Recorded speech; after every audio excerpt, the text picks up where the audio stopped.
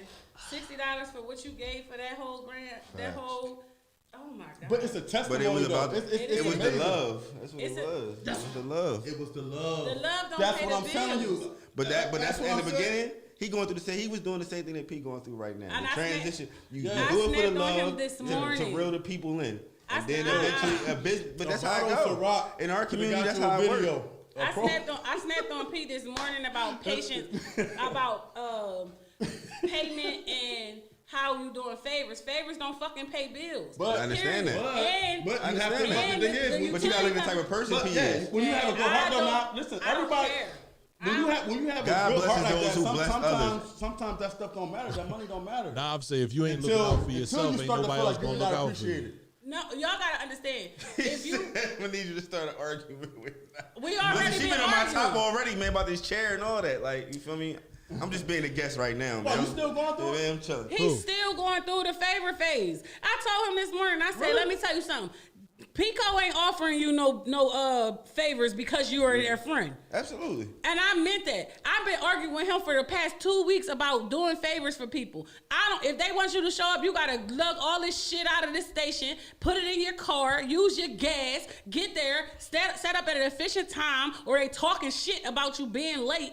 No, you gotta pay me. Money motivates me. It's gonna get me there on time. You know what it is too now? What? You probably always been business savvy. Yeah. No, I wasn't. you know what, I though? did a Probably lot not of always- favors. Like I never. Even with Pete doing all these favors, look where the radio station is. Even True. though now he's starting to get more into it, God blesses those Yeah. that bless others, and that's not. Yeah, I'm I believe that too. So- just but But I agree with you you still completely. gotta put in work in order I to be agree blessed. with you Because completely God, because it is a business, and Man. friendship don't pay bills. You and feel it me? sure But- enough fucking don't. You but- need to do fucking favors. Oh yeah, Shit. You getting Oh salty. yeah, she Yeah, hot. because She hot, bro. I'm tired of people I thinking said that you it's- hotter than me. I feel you though. I said I you know. hotter than me. I And totally agree. So the word integrity came up today, right? In the conversation that I had Integrity with don't somebody. pay bills either.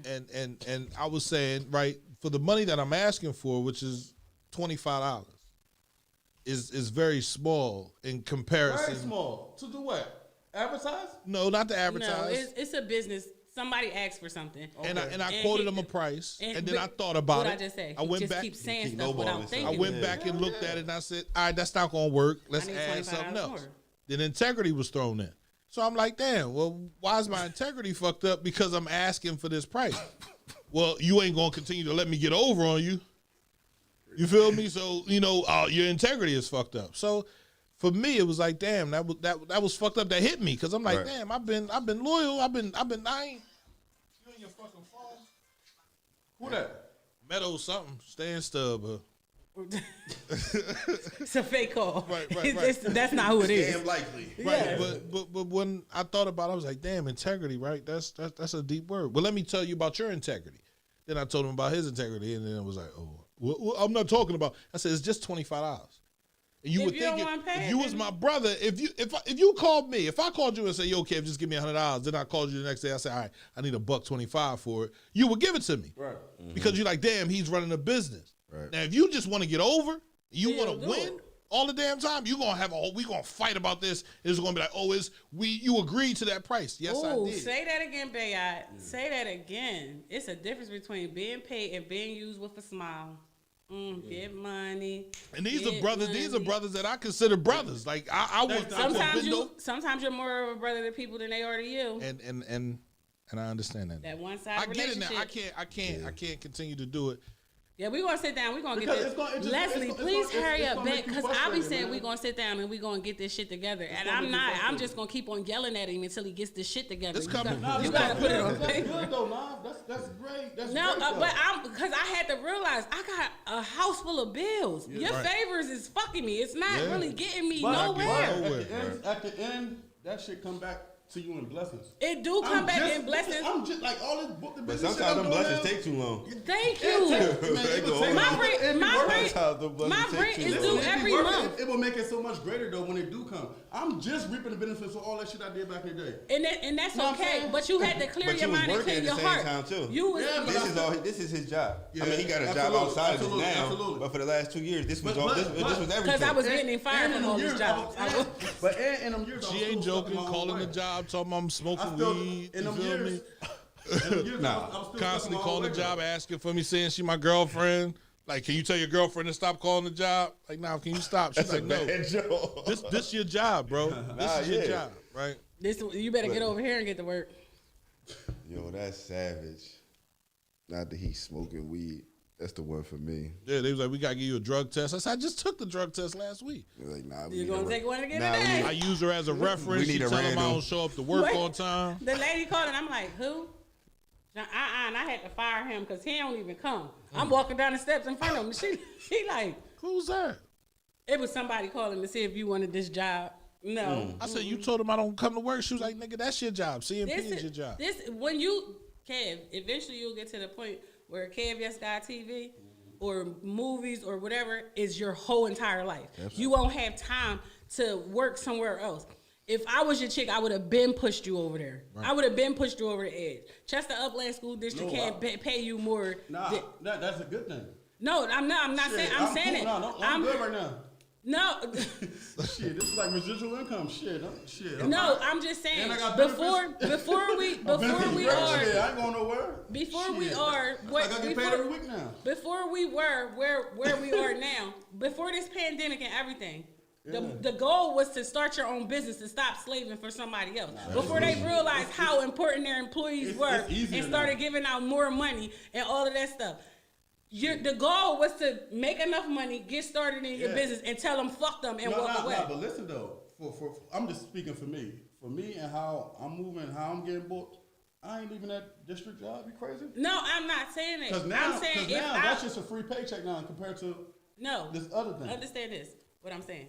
If I was your chick 2 years ago, when the district was barely trying to give out benefits, was barely giving out a paycheck, I'd have been like, listen, you are too good at what you do. Up your prices and now let's go. Right. You don't got to go to work there. But like I said, everything takes time and strategy. It does. So I was patient. Just like he was working. He was working. I'm gonna say, and I'm gonna put it out there. You have $1 million goddamn thing here. Right. Once and I want him to figure it out how to do it, he's gonna be good. But I wanted him to see that for himself. He was getting up, leaving the station. Just like how Wallow and them is now. Like, man, they killing the game right now. But Wallow and them is only doing that. And whatever else they got going on the outside. He was leaving the station for hours at a time to go make somebody else rich while his baby was suffering. Yeah. This is a child you have to nurture and help grow. And at the end of the story, it's gonna be great to talk about it. Yeah, but he wasn't gonna go work for people that was only gonna half-ass him anyway. Right. So I saw something. I'm like, nah. First of all, you didn't ask me to come up here to work with somebody else. Mm-hmm. And then second of all, you didn't ask me to come up here so you can go make somebody else continually make somebody else rich.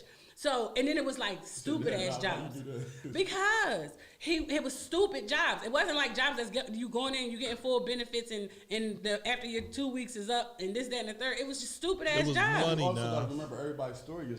It was money. I don't give a fuck. Do we work there now? I'm just saying. You know how you say. No, but he do still got a job. But you know how you say you start like you start. She like that job, right? That's a good job. But it's a great job. In this case, it works greater.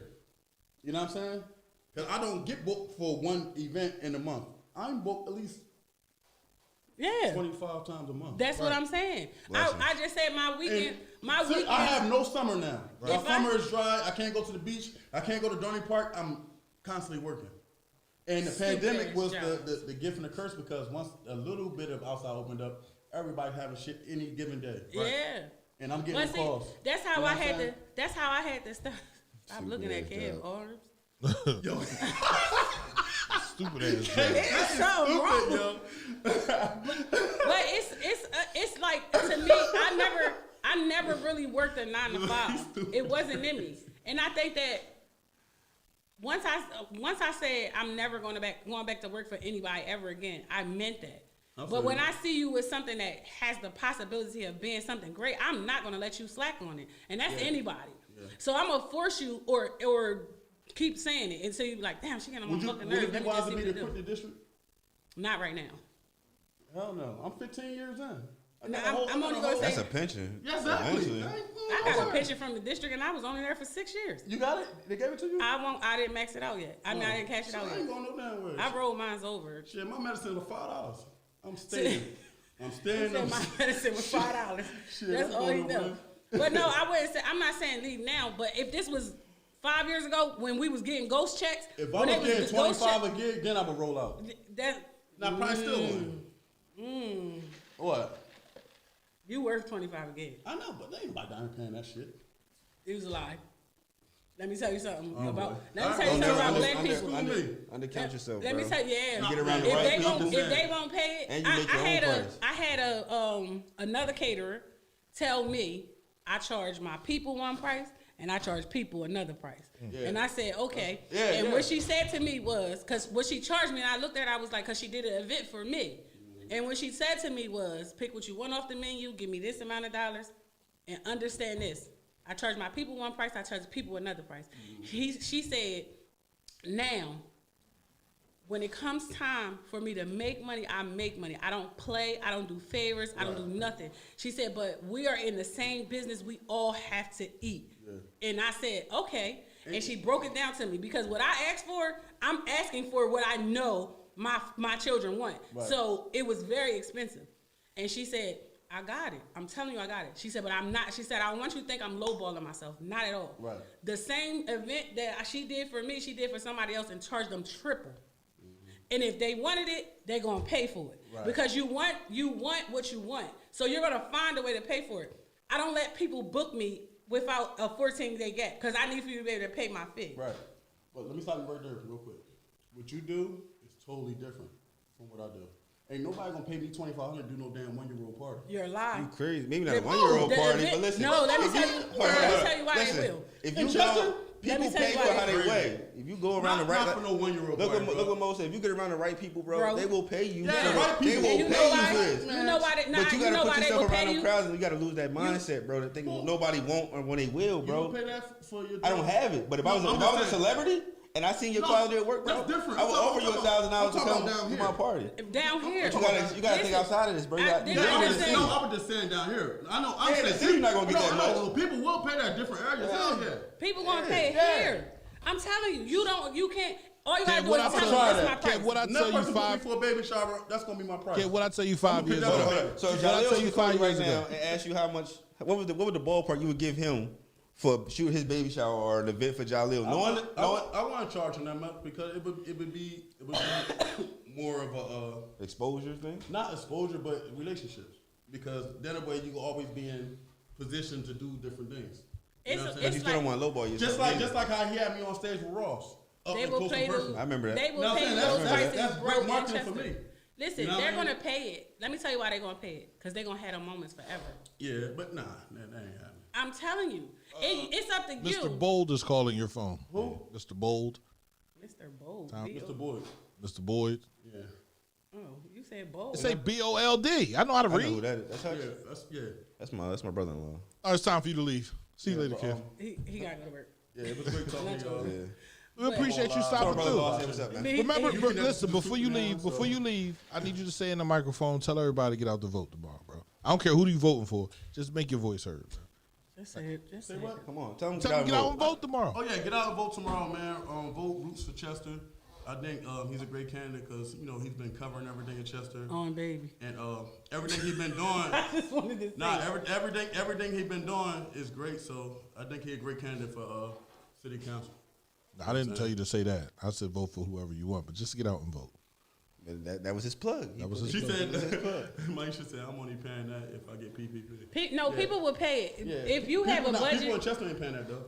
That's crazy, Cat, for you to think that. $2,500 cover no damn baby shower. And let me tell you something. With that $2,500, I'm talking about in this city. I ain't talking about outside. You're not talking about everybody. Bro. You only need 5 or 6 motherfuckers to pay you $2,500 for a baby shower. And let me keep it a bean, bro. Let me keep it a bean. It's motherfuckers in the city with money way before PPP that will pay you for that if that was your price. When I sat down and did my price. If that's that's going to be That's what I'm saying. You know who a baby shower for 2 hours, $500. I need $250 an hour. What the fuck you mean? A baby shower for 4 hours, $1,000. I need $250 an hour. My price start at $250 an hour. My price start at $13 a plate. All right, listen.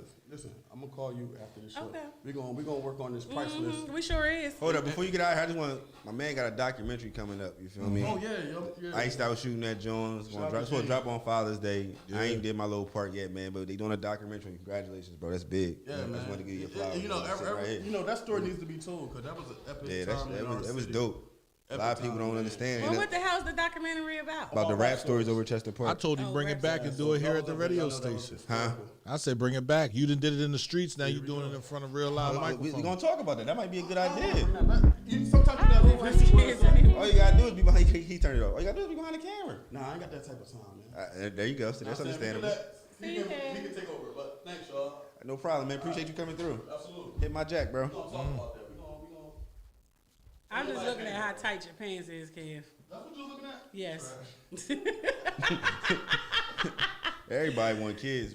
No, not Maisha. Yeah, don't she? Maybe she don't. But she said she done. I want a daughter, but that's another story for another time. What's up? I'm not.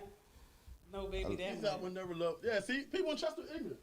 No. Listen, people in Chester will pay. It's just. Some people have it. You assume they don't have it because of where they live. And then everybody else going like, oh, if they can do it, I'm gonna go ahead and do it now. I'm gonna pay. I'm gonna go ahead and spend all my college funds on this party. I ain't gonna toot my own horn, but some of the stuff I do, people try to do, and they gonna pay just because. Oh, cause not fatigue.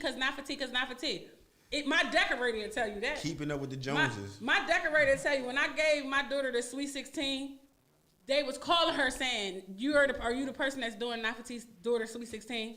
And they were saying, one person was like, well, if Nafati's daughter got that, I don't want it for mine. Oh, well, what hall did she use? Oh, well, what did she ask for? Well, how much did you charge her? Well, however much she charged me is not what she charged y'all, and it wasn't what she charged the next person. So why are you worrying about it? When I say certain people do stuff, I pay Cat $2,500.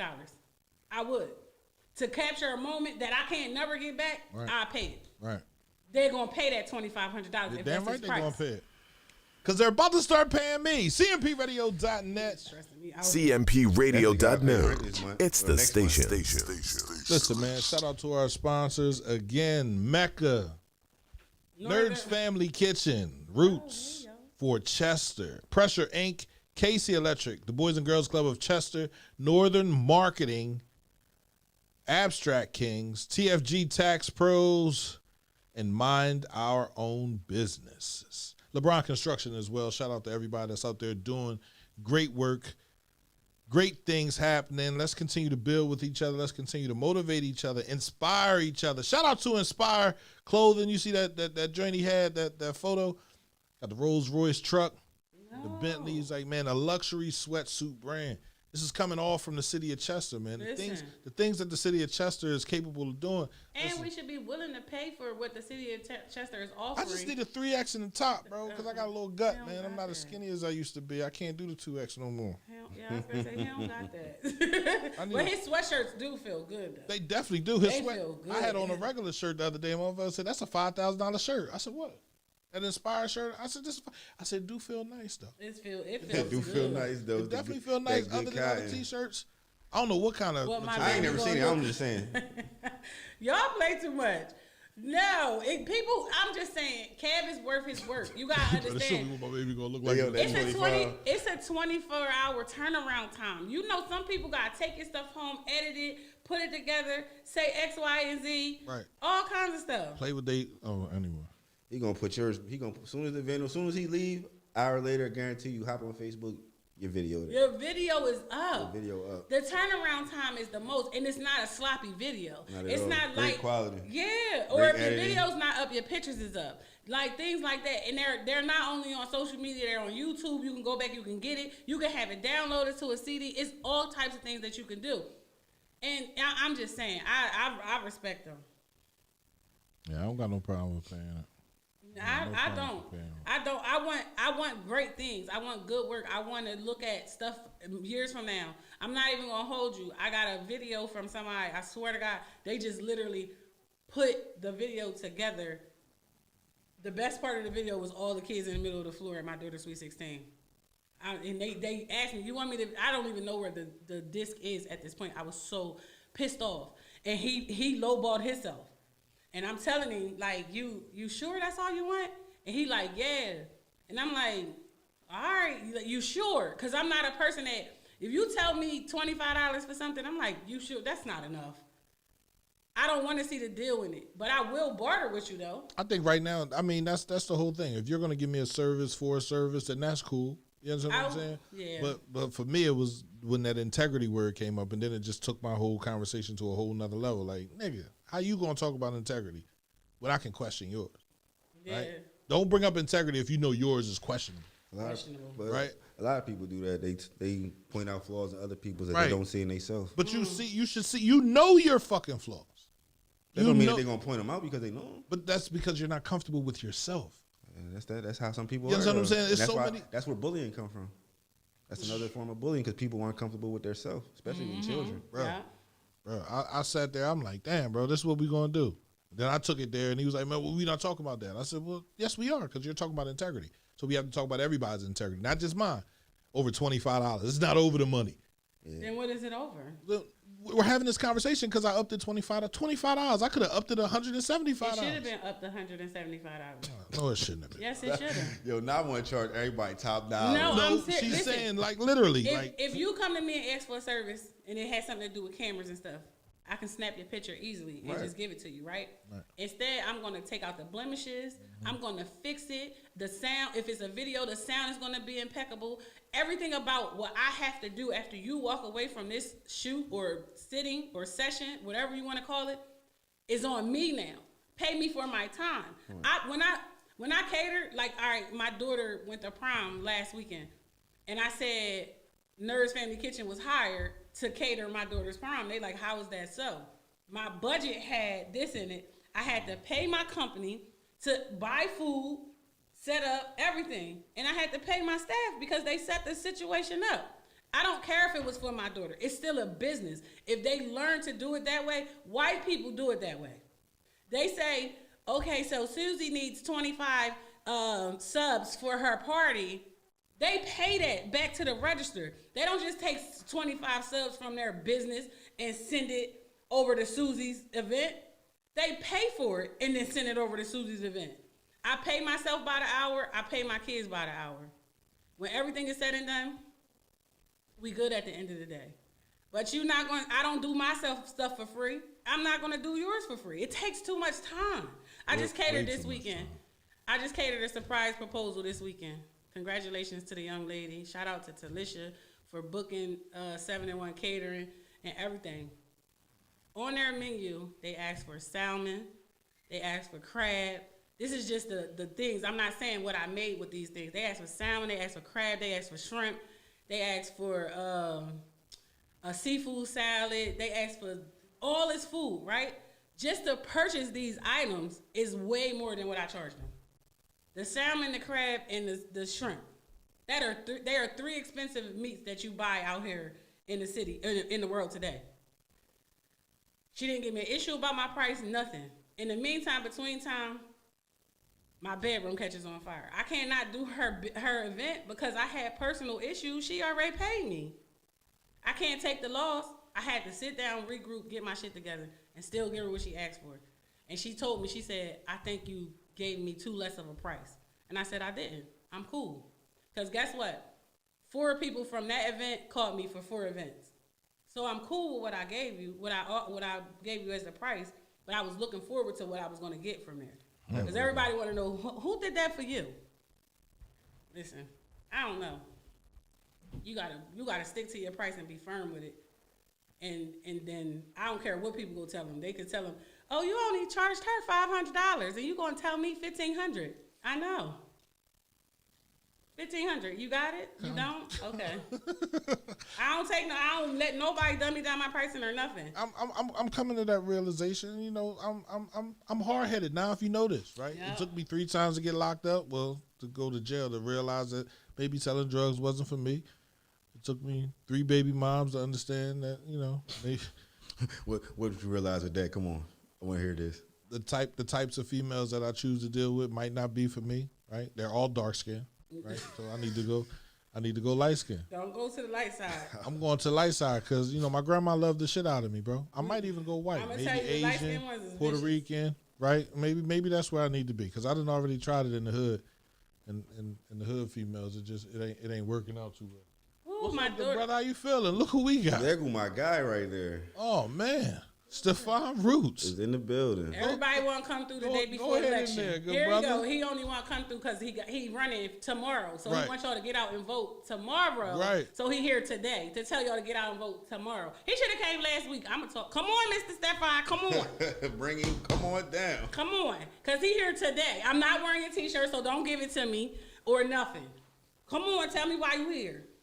Because we have an election tomorrow. Oh, really? Just like you said. Right. So election is tomorrow. Yes, ma'am. And what are you running for? Woo. Jesus. My life. Yeah. Woo, we running for city council tomorrow. The election's tomorrow, May 18th. Whew. Them steps Them steps will kill you. I don't even think my car. I think I sit in the green room for a minute and catch my breath. Right. Yeah, catch your breath. Hey, I'm Stephon Roots, candidate for Chester City Council. Mm-hmm. The election's tomorrow, 7 o'clock a.m. to 8 p.m. Get out there and vote. They said you got thick since the last show. You done gained some weight. Yeah, I've gained weight. I've got like 20 from pandemic and about 15 from campaigning. Right. So I really need this to get to end so I can get back to you. You know, the weather's nice now. I can get out and use the track and my bike and everything I got around. Plus, they don't make 2X shirts. So I got to squeeze into this muscle shirt, and all my muscle is like from the chest down. So it's really not working out well for me at all. But I look at the photos of myself and I cringe. So I'm gonna make sure that'll be taken care of. No, that lets you know that you're becoming a politician. You're gaining weight. That lets you know you're getting up there. Yeah, I don't think it's so much weight because the scale's saying the same thing as inches. Oh. I'm gaining inches. Oh. So that's not cool. I'd rather get taller than wider. And buying new pants all the time. So tomorrow is election day. You've been out campaigning. You've been out arguing. Mm-hmm. I haven't argued too much. What did you hear? Have you seen me arguing? I was about to say. You haven't seen me arguing. Have you seen me arguing? Nah. I don't think Seen so. him arguing? Nah, come on, talk. Maybe, maybe not. You've been out making a fuss, telling people why they should make the change. I don't even think it's a fuss. I've just been, presenting my platform, letting people know why they should make a change. That's true. But let's get back to your original point that I heard you talking about back there. I haven't sat in the seat since before I got on the ballot. So it's been a really long time. No, you were on the ballot when you came here last time. Was I really? I must have just made it then. It was you had just announced it the week before. Oh, okay. So let's see how long it's Yeah, been. you can't. That was 100 days ago. You can't take that long of a gap without coming back up here to talk to us. Yeah, especially once you sit in that seat, you're gonna have to come more often. Yeah. One of my issues is just I do have a real job. Right. So I was talking to Jean-Pierre. I said, man, I got to get in on a Friday because that's a day off, and these Fridays just haven't worked out for me. Then I've had some personal issues. But we're here. We're at this point. It's an exciting time. You guys. You tired? I try to say that I'm not, but I really am. I really am tired. When I watch them other real politicians talk about the end of the campaign and how tired they are, I used to look at them and say, what are you talking about? Why are you calling them real politicians? Well, the guys who've done it for a long time. Like, the ones who fly around all over the country, the national politicians, and they get to that last day and they say, oh, I'm so tired. Now I get it. Now I understand why they say they're tired. And it's not so much the ripping and running, it's just constantly being alert. Like the text messages don't stop and the phone calls don't stop. And the decisions that we have to make don't stop. This is not the end, though. This is just the beginning. Well, this is the end of a campaign, and this is my first time campaigning. So I guess it's like anything you do the first time. You just don't know what to expect. It's like trying to be out here, trying to become the rookie of the year. It's just my first season. So if I ever had to campaign again, I'd know how to pace myself. I'd know the things to expect. So all this is new. It's a first. You know what? I never asked you, which council seat are you going for? I really don't have that choice. There's 2 council persons that I'm running against, and they're incumbents. One of them is in charge of streets, and the other is in charge of public safety.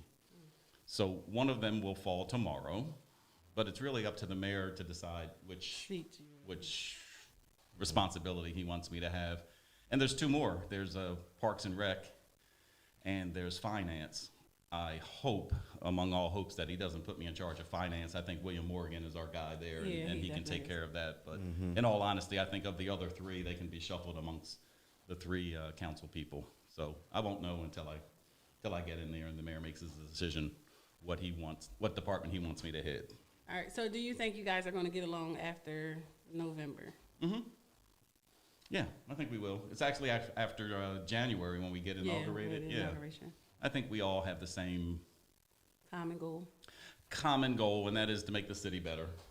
And as long as we're, moving forward in that vein, I think we will get together. Campaigns are always kind of ugly. I mean, you remember the Trump campaigns, and he talked about everybody, and then the next thing you know, they're in his cabinet. You know, so we expect competition, and sometimes it gets a little ugly and. Yeah, so how do you work with somebody after they say some of the things that's being said? Like, how do you do that? Like, in my personal opinion, I don't know who put the video up of the young enthusiastic dad. He done turned his mic off. He was supposed to hit me with the shit after that. Oh yeah, yeah, man. We need our Clay Davis ad-lib. But so you gonna play all of them? So, how do you expect to get along with somebody after they feel as though you attacked them? You're saying I can't sit in the seat next to someone who has, tried to tear me down from the outside without knowing what I do on the inside. Who's attacked who? That's the part of Well, vice versa. How you gonna sit next to somebody you feel as though attacked you? I don't feel attacked. I mean, the things that he said about me, he's been pretty consistent all along. The things that he say is that I never write anything positive about the city of Chester. That's not true. It started out that I'm not from Chester. Well, that's not true. Everything that's been said isn't true. Right. So those things don't bother me. So you're saying you have wrote positivity about the city of Chester? Yeah, if you look at most of the things that I write, it's positive. But if you only, if I don't have the headphones on, yeah, you don't. So I don't know what you're saying. But if there is any negative that's out there, it's from Okay, thank you. Mm-hmm. If there is anything negative out there, it's just from stuff that's already in the media that I've just made clearer to my listeners and my readers. Mm-hmm. So I don't make up stuff. You know, if I use his own quotes, how can you say I'm being negative about something that... But I thought the fight wasn't with him. I thought the fight was with Portia and Al. You know what? I'm going to give you a round of applause for that because that's what it should have been. Mm-hmm. That's really what I thought who I thought I was campaigning against. You know, Al and Portia. They have not made themselves present at all, and the mayor has kind of stepped up on their behalf through this entire campaign. But I seen Al at your event the other day, at the walk with the lady. I seen him there, right? So he's been around. Now, whether or not he said anything on his own behalf, but he's still been present. True? Yeah, but they haven't said anything. They refused to do what most people in this city wanted to do, and that is have a debate about the issues. League of Women Voters have asked, the Chester Housing Authority has asked, and some individuals have asked, and each time it's no. They're too busy or just no. How are you too busy to have a debate, which I feel like is a part of the voting process for people to get to know who they're voting for, right? Just the basic, who we're voting for. What is your goal? What is your platform? What do you stand on? And for me, it's like, well, we stand wherever he stands, and that's what they point to, and then he comes up and speaks. And that's sad. That's absolutely sad. I mean, I honestly don't blame him for never wanting to come back and say, well, I ain't got nothing good to say about the sleeping gentleman. But, you know. You said the what? I meant to say the sleeping council.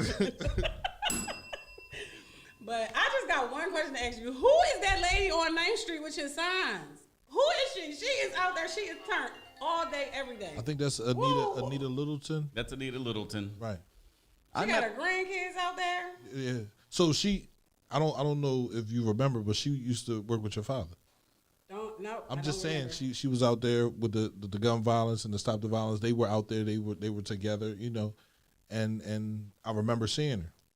Yeah, that's where we first met. Right. It was called Heeding God's Call, the name of the organization, and she was a vocal part of that organization 6-7 years ago, maybe.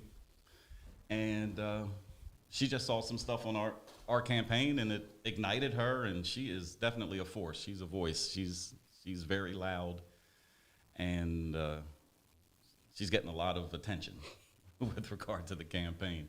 But to your point, JP, you know, debates aren't required. You know, sometimes it's a strategy. It's a political strategy to not to debate an opponent because either you're not proud of the record that, you know, you've brought to the table, or you just don't want your opponent to talk. How can a person not be proud of the record that they brought to the table, but yet still be running for re-election?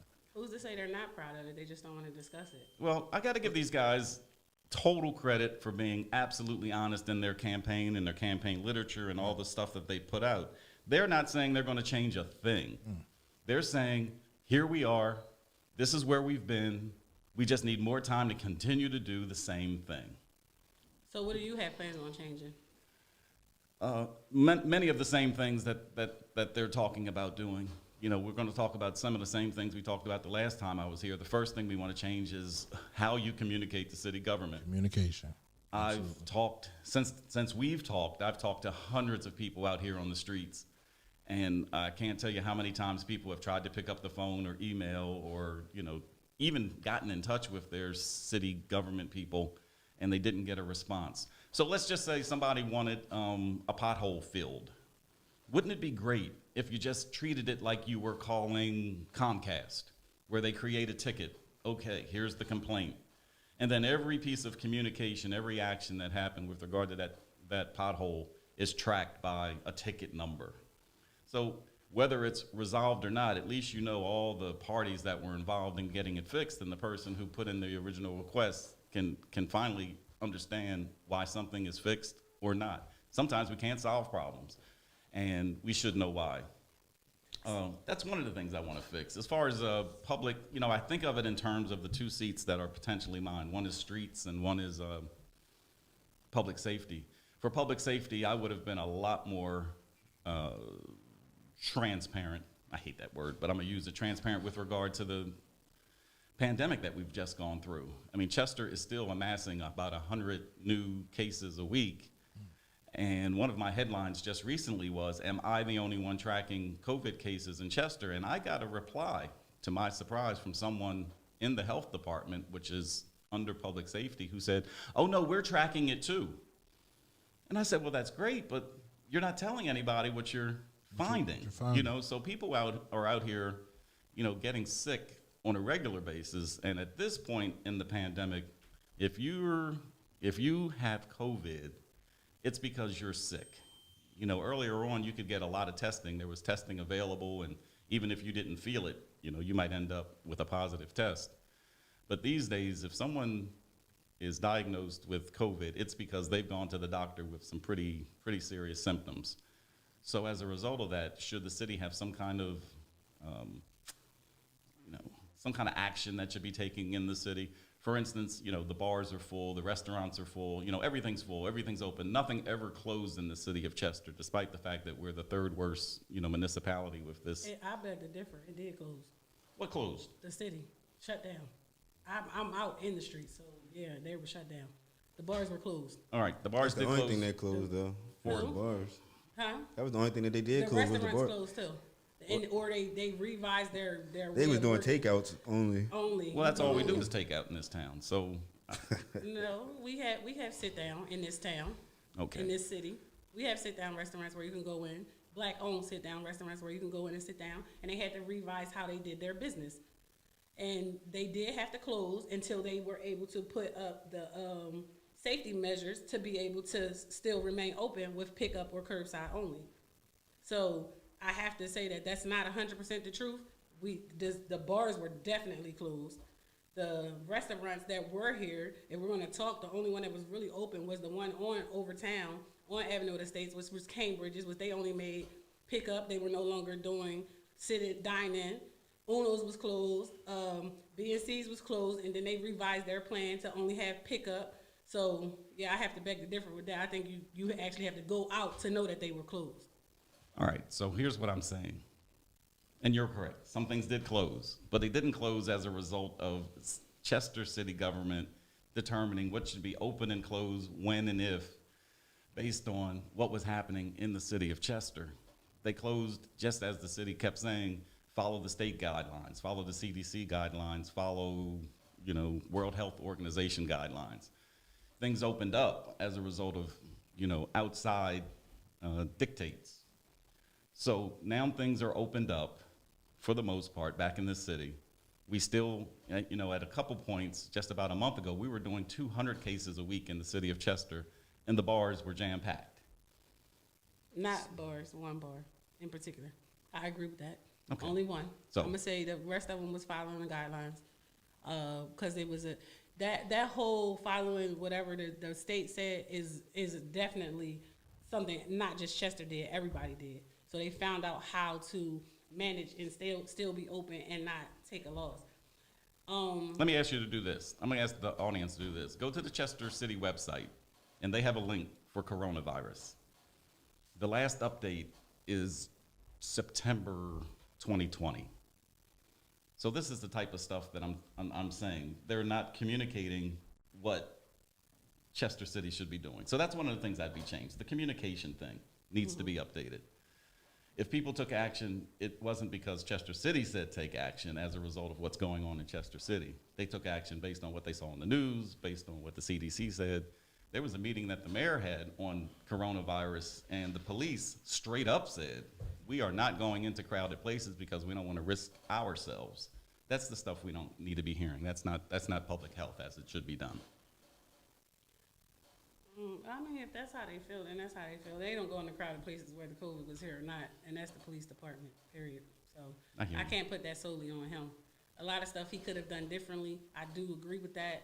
The fact that he sent his workers home and made it so that they were working, I think he took safety precautions the way he felt, and not as a politician, but as a human. And that's only because I know a couple people who work over there. So him stopping work from being done, I don't know if they had the at-home option to update the system or to update the website. But I do agree it should be more informative, and it's not. But I don't think that, again, that's on him. I thought that the fight was on whoever the safety department is. And that's public safety. That's Al Jacobs' area.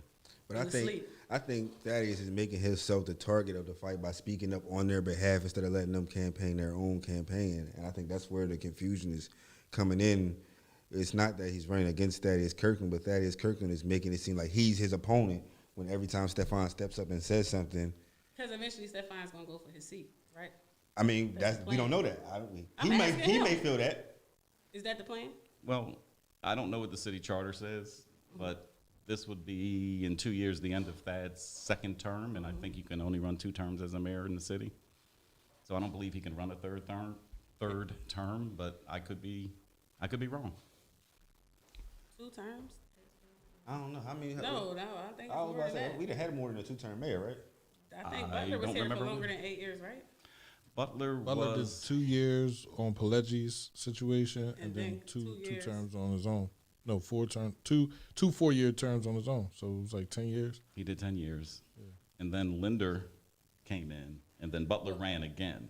We're not even going to count Linder. We don't count him like we don't count Barbara Bohannon Shepherd. Huh? They didn't stay He was a home. mayor.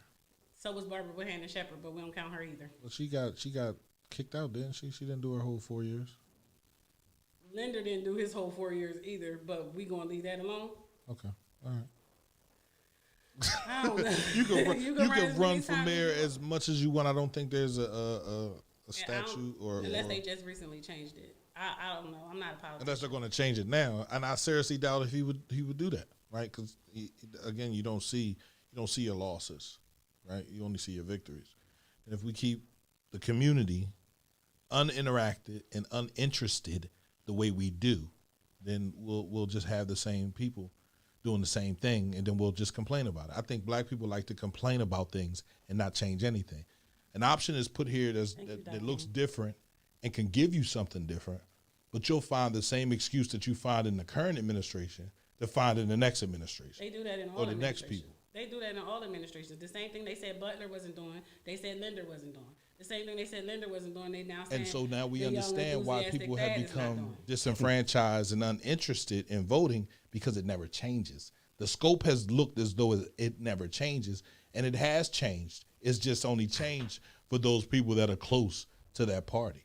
Right now, it's for the community. The community has to come out. We have to be involved. We have to demand more from our community, more from our young men, more from our young sisters, and then we can understand what can happen with trust and availability. Until we get to that point, we're gonna have the same stuff. And I think Stephon Roots, he represents, like he said with his campaign, is just to put the roots in to show people that you can run.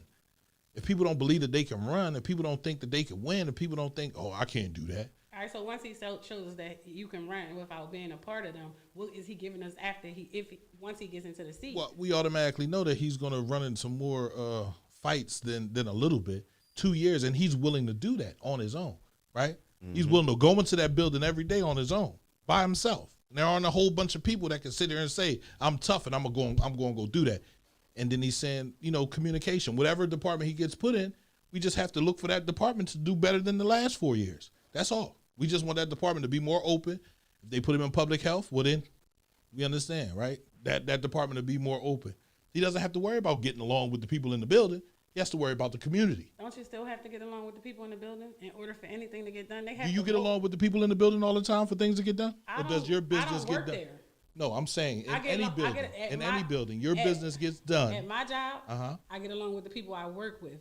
Or if I don't, it can't run efficiently. You can't go in and work well with your enemy. Either you're going to figure out that they weren't really your enemy, or everything's going to fall apart because you want it your way and they want it their way. So every situation is ran differently. Every department has its own head.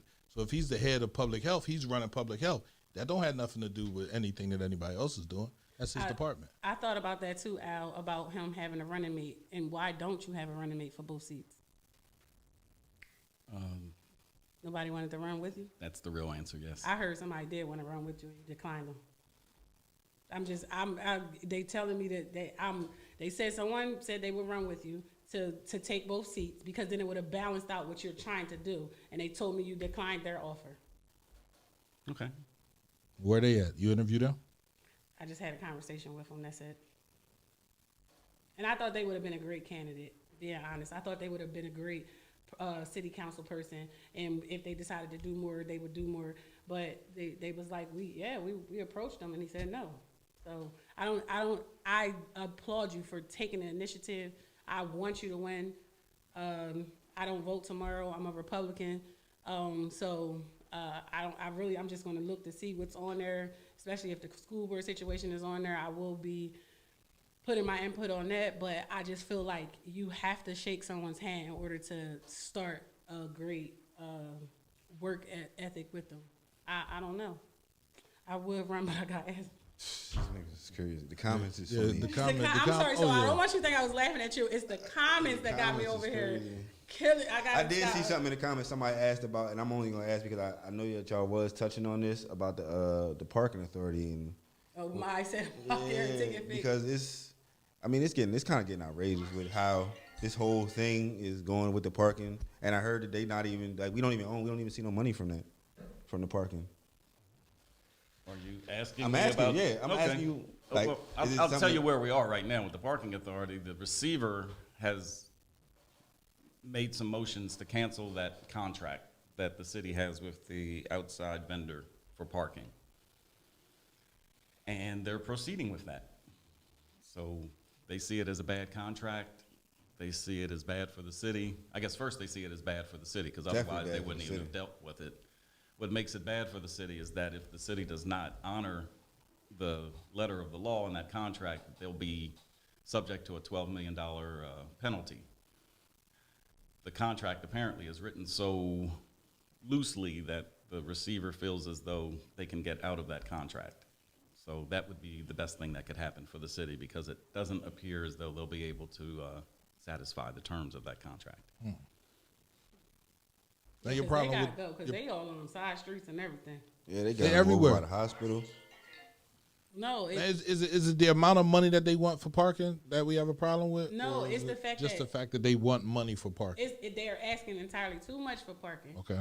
I don't think for 25 cents, 15 minutes is enough. No, it takes hell you no. 2 minutes to put the money in the meter, get into the place, and whatever. I think near the hospital they should give you an hour for a quarter.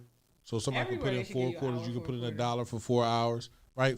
Near the hospital. I think over town it should be a half an hour for a quarter. Right? I think because there's nothing over town that you should be over town for in the business district for longer than a half an hour. I think the fact that you have to pay to park at the hospital, it shouldn't be no paid parking. Yeah, well, the hospital, and then that's taking away parking from residents that live on that street. Taya lives over there on that street. She has $2,000 and some odd dollars worth of tickets, and she's a registered homeowner over there on that street. Right. It's nowhere in the world she should be having to pay a ticket because people are parking in her space, and then she parks across the street at nighttime. By the time she comes out in the morning time, she already has a ticket. Right. So I think that's a great issue that needs to be addressed, resolved. Absolutely. Because and then they're on private streets, like they're in neighborhoods that don't have meters. They no longer have just the jurisdiction of a meter. They everywhere. So the meter checker isn't working. Yeah, I seen them coming from Wiley the other day. Ain't no parking meters down Wiley. They're giving out tickets for you everywhere. being parked in everything. They gave a girl a ticket in front of her business on 3rd Street because her back tire was on the sidewalk. The CPA did. I think that's something that needs to be addressed. So when you get in there, I don't know if that's the first thing you want to address, but I think that's something that needs to be addressed. I don't think that's something that a city council person is going to address. I don't know. I'll go in there ranting and raging like, listen, we got to do something about these meters. These citizens, this is one of their main concerns. Because right now, according to the stats, gun violence is down. I said according to the stats, not to the citizens. So I don't think that's something you're going to have to go in there and address. But I think that if we're going to talk about from a citizen stand base, that is something you want to go in there. That it is a city councilman job to go in and say what everybody else is talking. If they talking to you and not talking to them, you say, hey, listen, well, I heard a conversation, and it starts with that. I think the most important thing we need to do is the dumping. I mean, the parking, yeah, as far as the residents, but we got a lot of people just running around illegally dumping all over the city, and I think that's more important right now than the parking meters because parking meters got a few areas in Chester. This dumping is all over the city. Like the dumping is everywhere, and that is a great concern. And they say that's where the residents come in at, and they're supposed to speak up a little bit more. You laughing at Kenny? No, I'm laughing at y'all. Oh. I'm laughing at everybody. Well, let me finish with the parking fee. Right. The city has sold its rights to make any decision on the parking. Right. Okay, so a city council person isn't going to make a difference. Thank God the receiver's here. He sees it's a foul contract. He's trying to end it, and that will finish it, squash it, period. That's it. So that's it on the parking. There's nothing the city can do. There's nothing the city can do. A couple weeks ago in city council, they said they want to open up residential zones up there around Widener and Crozier. And the receiver told the city council that that's a bad move, because what you're doing is you're making it tough for me, Mr. Receiver, to cancel this contract. And secondly, any revenue that's going to come from the parking permits that residents have to pay or the tickets that people will get for parking in residential places only goes to that authority that you have a contract with. So let me, Mr. Receiver is saying, cancel this contract. Let's start all over again. And you guys have all reasonable suggestions on how parking should be done. That's when city council gets involved and the residents. Where should meters go? How much should it cost? It doesn't have to be a long-term contract with a $12 million penalty on the backside if you do it bad. Mm-hmm. So that's where we are with parking. As far as dumping is concerned, I had a recommendation months ago. It's been almost a year. I've talked to the people at Covanta. They are open to a conversation of letting the dumpers come dump where they burn the trash. So a communication has to be made between Covanta and the city of Chester. That just hasn't happened yet. But why Covanta when Chester City has its own dump site? Why do we have to go to them when we have our own dump site right on 291?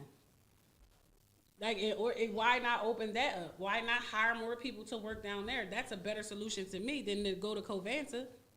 If we have our own dump site on 291, for 291 and Penn Street, I believe that's the area. Why can't we use that dump site to dump our trash? And it's the city's trash dump site. Because the city has to take their stuff somewhere in order to get rid of it when they go pick up bulk pickup. So why wouldn't you suggest to use our own facilities instead of, and they are going to charge us to come down there. Let's pay our own city. Like Upland has their own up there off of Incinerator Road. So I don't know. Oh, hey, my kid's calling. Do we have our own dump site on 291? Yes. I don't. I think what she's saying, there is a fenced off Yes, place where bulk trash goes. Right. But it doesn't stay there. It can't stay there. Right. So, the whole strategy I'd like to see is to take it right to the place where it's going to end up anyway, Right. and that's Covanta, and burn it and get rid of it. So that's a rest stop between going wherever it's going. So until it's a big enough bulk. I don't think that's what that is. Maybe you should go down there and look yourself. Because Yeah. that's not what that is. Well, what you see is a pile of and I bulk watched trash. I watched them put it together and crush it and all kinds of stuff. Now, where they take it, if it's too much, but that is a dump site that they use. They take, when you get down there, it's not, you don't see the couch that was just on the back of the truck, and they didn't take that down to Covanta. I just think that at some point in time we got to utilize what we actually have and what we actually own, and which is that dump site. Yeah, I don't know nothing about that.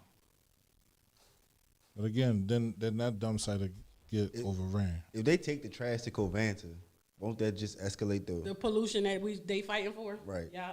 And that's kind of where that falls in. So it's like the solution for the dumping brings on, escalates the problem, another problem that we already have. So it's like we still losing with that.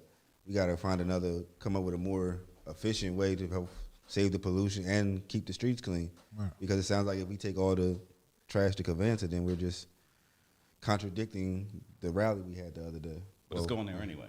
Right. I understand that, but we trying to get that shut down. So to give them more business is like saying, we don't really want to shut you down because we got this problem over here with the illegal dumping.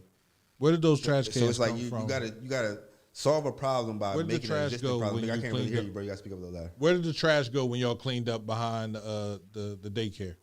We put it. They had a dumpster come up. I think it was Covanta though. Right. But that was Yeah, but before they I had knew to go anything over about it. the pollution. See, They had to I'm go not as over it. educated on some of these things. I ain't educated on it until I neither. have Yeah, I have definitely conversations don't or know I listen to things like this. You feel me? That's Right. just I just know. What you need to understand is 1% of Covanta's whole load that they burn is City of Chester trash. Right. So a little bit of bulk trash is like much less than 1%. So- now I know the effort is being made to shut it down. Right. It's not being made from the people in city government because they want it to stay. Absolutely. All Delaware County trash ends up at Covanta. Interesting. I'd say 80% of it ends up at Covanta. So is that what the fight was about, or the initial problem is that they don't want everybody's trash coming here? No, what it is, let's look at Covanta as the big burner. Okay. And let's look at it in threes. 1/3 of the trash comes from Delaware County, the other third from Philadelphia, the other third from New York. Each one of those have a contract with Covanta. Most of them are 5, 6, 10 years. Delaware County has a 10-year contract. It expires just about now. So that's why you're hearing a lot of fuss, because a lot of the municipalities around Delaware County, Swarthmore in particular, Media, Nether Providence, they have city council meetings or borough council meetings. And in those meetings, they said to the county, we don't want our trash to go down to Chester anymore. But that goes totally against what Chester City has been asking of every municipality in Delaware County. Continue to bring your trash down here. We need all the trash to come because we get that check from Covanta every year. So the city looks at it in dollars and cents, but now we're starting to see through the fight of the environmental justice people and the bleeding hearts out in Delaware County. They're finally waking up and saying, wow, we can't keep dumping on Chester like this. Now, can Delaware County just pivot immediately and say, no, we're not going to send all the trash to Chester? No, they can't. The trash has to go somewhere. You'll hear Chester city government say, don't send it to the landfills because that's just as bad a problem. But the landfill's out in Berks County. Mm-hmm. But Chester city government is saying, hey, just keep bringing it to Chester. We got you, despite what's going on. So what has to happen is, or what's probably going to happen is Delaware County is going to renew their contract with Covanta, 99% sure of that, but it won't be a 10-year contract. They're going to put maybe a 2 or a 3-year contract while they begin to figure out how they can wean themselves off of Covanta. But then you still have Philadelphia trash coming here. You still have the New York trash coming here. The question will be with Covanta, can they replace the load that they were getting from Delaware County from somebody else? Can they bring something in from South Carolina, California, Canada, somewhere else? The answer that I'm hearing from the environmental folk is probably not, because all trash is already accounted for in long-term contracts somewhere else. So, when Philadelphia is a big one because the mayor sent a letter to the city of Philadelphia a couple years ago telling them when it was time for them to renew, no question about it, bring your trash, to Chester. So that's where a lot of people were upset. That's why the people came from out of the Chester community and marched on City Hall. That's what that was all about. They were like, it's kind of time for this to end. So they were really fighting on behalf of Chester people who, number one, don't understand the issues, and number two, have been sucking up this air for a really long time and feeling powerless about it. But Chester trash by itself represents less than 1% of what's being burned in that facility. Now, to your point, if Chester had its own incinerator, if Chester was only incinerating Chester's trash, let's just say the burn off wouldn't be as bad as it is. But you're okay. So all right, I get what you're saying. It wouldn't be as bad if it was only Chester's trash, so Covanta really wouldn't be needed. But if you're offering them, if you're asking them to offer us the ability to go down there, isn't that kind of sort of contradicting what you're saying about them leaving? Well, here we've got to make a decision here. Do we want to continue to let people throw trash in our streets? No. So the only solution right now is to bulk up Chester's staff of street workers to go around and just keep picking up bulk trash and sending it somewhere.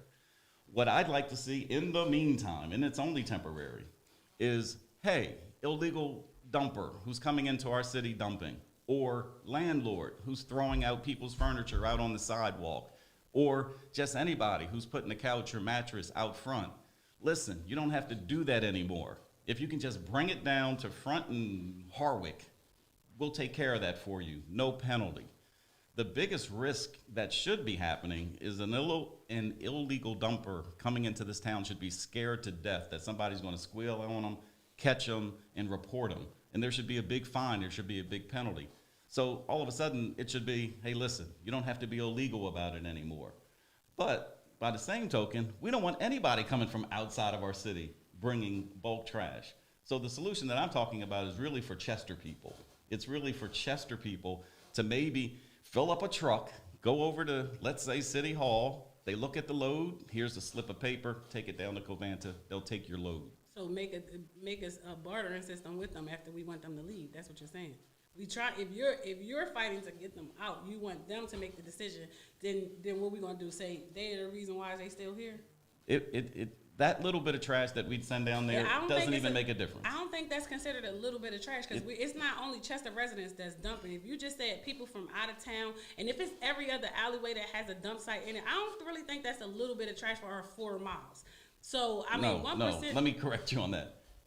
To us, it isn't a little bit of trash. We see trash strewn all over our city. But what I'm saying, in terms of the bulk trash that we're going to send down to Covanta, it's like putting a match in an inferno. I still say use our own dump site. But I still say hire other people and use our own dump site. We don't have a dump site. We have a place that we store our bulk trash, and then it gets shipped out and circles right back to Covanta. You been down there? Yeah, I've seen it right over there by Kimberly Clark. You've been in there, and you saying that it's not a dump site? It's where the city dumps the stuff that they pick up, but it can't stay there. If they never removed it, it would be a mountain. It's our temporary storage. They empty it every day. And where does it go? It ends up being burned. It ends up being burned. I thought it went to Upland, being honest. I didn't think it went to Covanta, but I could be wrong. It could go to Covanta, but I thought it went to Incinerator Road in Upland. Well, part of the reason for getting into city government is to get real answers to these questions, because, too many of us have too many questions on the real nitty-gritty details. So when I come back, I'll have real answers for you where that load goes. But again, why are you looking at me like that? Don't nobody see how your mic is on. Tomorrow is election day. Tomorrow is election day. And that was a part of our topic today, right? The community interaction and understanding, right? What's the problem with voting? Why aren't people more active in the voting process from the African American community? Like, C's, can you hear me? Why do you think more black people aren't active when it comes to voting? They think it's a joke. Look in the comments. Right. They think it's a joke. They don't want to take it seriously. Like, this man's up here to answer questions that they have, or why they should vote for him. I just see a lot of jokes in the comments. You feel me? There's nothing wrong with that. This is hold on. This is a serious topic. You feel me? I think people should take it a little more serious and try to engage. Voting, yeah, to me it's serious. To me personally, I think it's serious, which is why he asked me my opinion. I'm giving it. To me, I think it's a serious topic. If we want change, we got to change the way we are and do things differently, or else we're going to continue with the same shit and the same outcome. Because I didn't take voting seriously. My dad always kept me politically mindful. You feel me? I've been voting since I was 18, so yes, I take voting very seriously. Even if it don't seem like nothing is changing, when it do change, I want my vote to be part of that. And that's me personally. That's how I feel. You feel me? And I don't think I'm gonna be alive to see change. Mm-hmm. I'm 43 years old. I don't see the change happening in the rest of my years, and that's just my honest opinion. In this city, period? In this city, right. I don't see change coming in the rest of my years. And as long as we believe that change isn't going to happen, hold on. Let me finish now. I'll let you finish all day. I don't care. It's still a me. To you personally, you don't feel like change is going to change, right? Things are going to change. We don't even give credit for the things that have changed. So what has changed? A lot has changed. What has changed? It changed during Butler's administration. Everything changes. Every time somebody else get in there, they make a promise that they honestly can't keep because they need 4 other people. So what has changed over the last 4 years? I haven't even had time to really sit down and think about that. But you just said you nothing has changed. Something has changed. Something either has changed or has not changed. You can't say something's changed and then say I didn't say nothing's changed. I said we don't give credit for what. So what has changed? And I said, and I'll sit down and think about that, and then I'll tell you. I would love for us to be in charge when things do change. I would love for us to be in charge to make the change. My biggest fear is that the city will go so low that there'll be a bulldozer of other folks coming in here, wiping everybody out and making the change, and we won't even be a part of it. So that's part of what I'm trying to start. I mean, I'm an old man, guys. I'm just as old as Al and a little younger than Portia. I don't have the luxury of being a career politician like those guys because I'm a little ahead of the game or a little behind the game. So we need the younger people to step up. And to your point, you know, when you get to about 35 and 40 in the city, it's about time to leave because the housing stock isn't there. Your kids are starting to go to school. You don't like what you see. So who wouldn't get out if they wanted better opportunities? So we really have to bring the younger people in to shape the city the way that they want it and encourage them to stay with what they built. The one thing, well, there's several things, but one of the biggest things that I've identified in this city is that young people feel totally disconnected with city government, and that's why you're getting the jokes and the comments with voting. When you see the same candidates coming in over and over the same, you know, all the time, why vote? Because you don't have a choice. You know, this time at least it's a competition, it's a contest, and that's what elections are.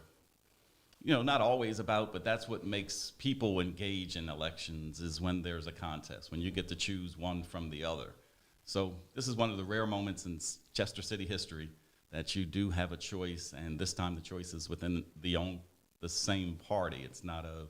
You've always been a part of the Democratic Party? I started out as a Democrat. When I moved out to Colorado, I switched to Republican because one of my church members was running for Congress, and I helped him campaign.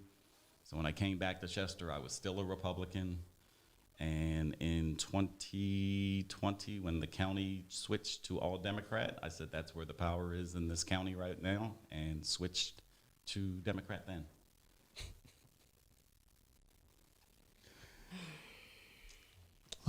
So I've been a Democrat for far more years than I was a Republican. And the only reason I switched to Republican is because a black man out in Colorado was running for Congress. And if you've ever been to Colorado, there's not a lot of black presence out there. And I said, I'm going to help this man because I've never been involved in a campaign. So that was my first time working a campaign. And he lost. He lost the campaign. So never changed my party until I came back to Chester. Until 2020 when the Democrats took over those seats. Yep.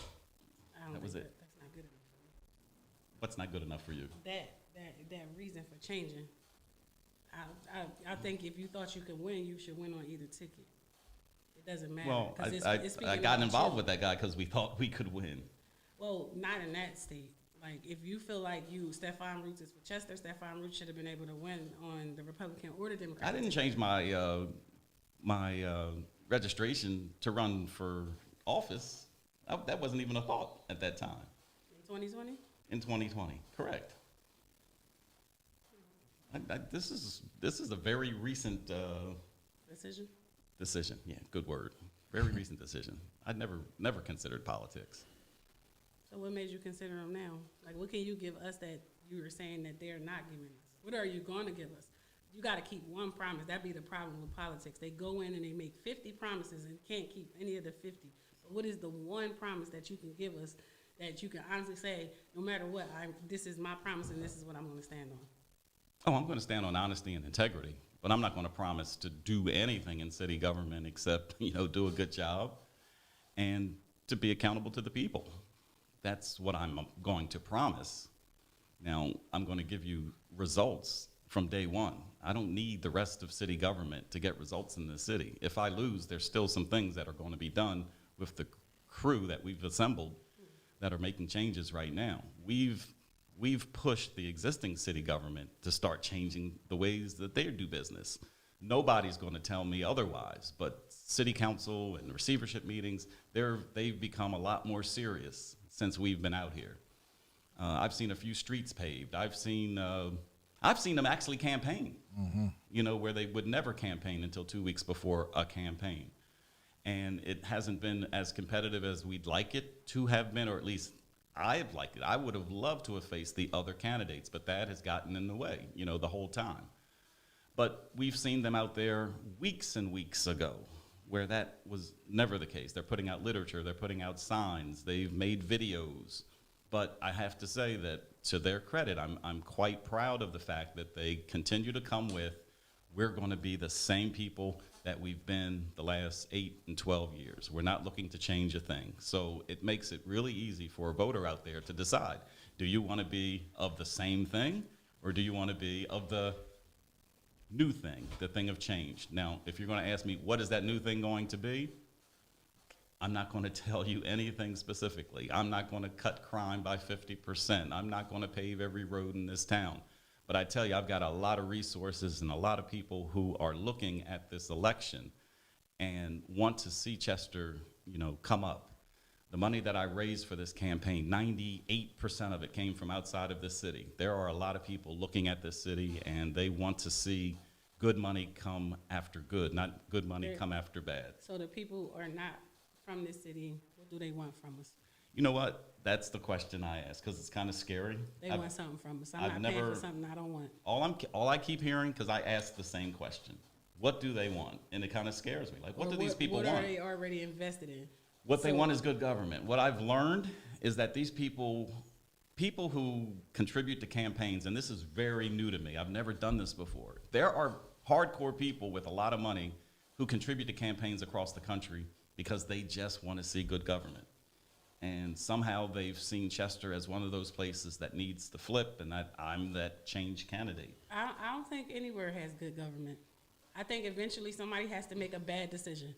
So I don't think anywhere has good government. But your question was, where's the money coming from and why are they doing it? I can only tell you why they invested in Stephon Root's campaign. I don't think they want to see good government. They want to see somebody, I did a favor for you, so now you got to do a favor for me. Well, I don't think I can do a favor for a person in Vermont. I don't think I can do a favor for a person in Illinois with regard to Chester. Money has come from all over the country. I'm telling you, young lady, this has been surprising to me, okay? But nobody's asking for favors. But they're getting a thank you card. Yeah. I'm just saying, if we go off... So what kind of favor can I give them? What does the city have to offer?